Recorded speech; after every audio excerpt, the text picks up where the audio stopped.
Assalamualaikum teman-teman, perkenalkan nama saya Siti Hafizah. Saya merupakan mahasiswa PIAUD 2017 dari Fakultas Tarbiyah dan Keguruan. Nah, kali ini saya akan menjelaskan tentang sistem saraf pada anak usia dini. Disimak ya teman-teman. Nah, saya akan menjelaskan sedikit tentang apa itu otak. Otak adalah sebuah organ yang berada pada kepala, berfungsi sebagai pengendali semua fungsi tubuh manusia, termasuk mengendalikan penggerakan, perasaan, sensasi, pikiran, dan sebagainya. Sistem saraf yang kompleks dapat dibagi menjadi dua kelompok besar. Yang pertama, sistem saraf pusat, terdiri dari otak dan susum tulang belakang. Yang kedua, ada sistem saraf tepi, terdiri dari sistem saraf simpatik dan otonom. Nah, kedua sistem saraf tersebut saling bekerja sama untuk mengendalikan seluruh aktivitas di dalam tubuh, baik yang disadari ataupun yang tidak disadari.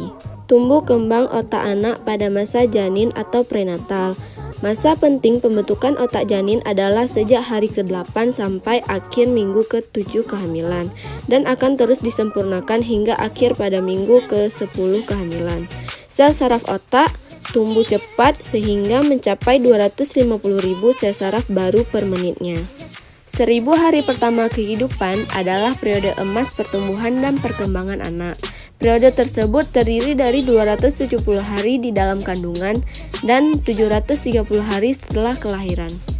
Jika terjadi masalah gizi dalam periode ini, maka akan berdampak pada perkembangan otak, kecerdasan, pertumbuhan fisik, dan gangguan metabolisme tubuh anak. Nah, selanjutnya ada faktor yang mempengaruhi tumbuh kembang anak, yaitu yang pertama faktor genetik, seperti faktor bawaan lahir, jenis kelamin, suku, bangsa, ras, dan lain sebagainya. Yang kedua ada faktor lingkungan, seperti sosial, ekonomi, fisiologi, dan lain sebagainya.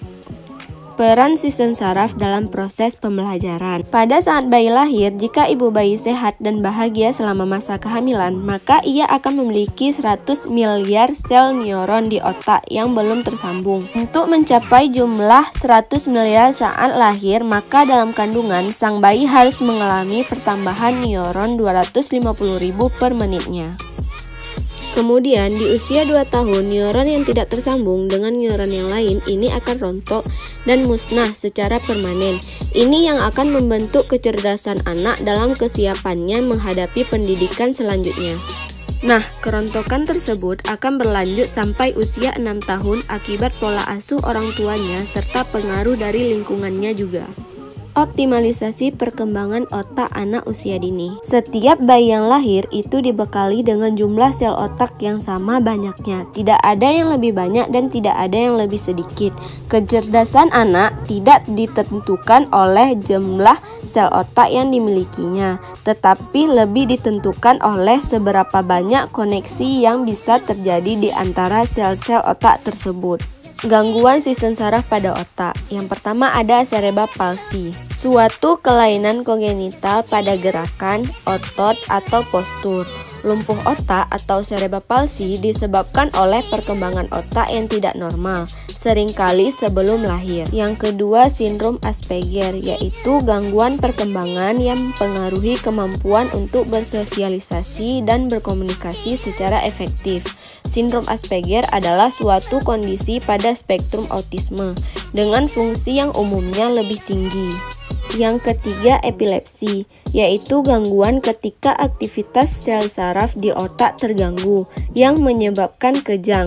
Epilepsi dapat terjadi sebagai akibat dari kelainan genetik atau cedera otak yang dialami seperti trauma atau stroke.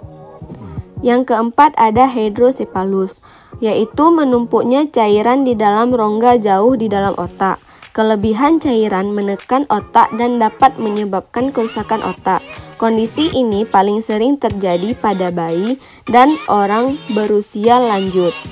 Yang terakhir ada spina bifida, yaitu cacat lahir ketika sumsum tulang belakang bayi gagal berkembang dengan baik. Hal ini terjadi ketika sumsum tulang belakang janin gagal berkembang atau menutup dengan benar saat berada di dalam rahim. Sekian penjelasan dari saya tentang sistem saraf pada anak usia dini. Semoga bermanfaat ya teman-teman. Terima kasih atas dukungannya. Wassalamualaikum warahmatullahi wabarakatuh.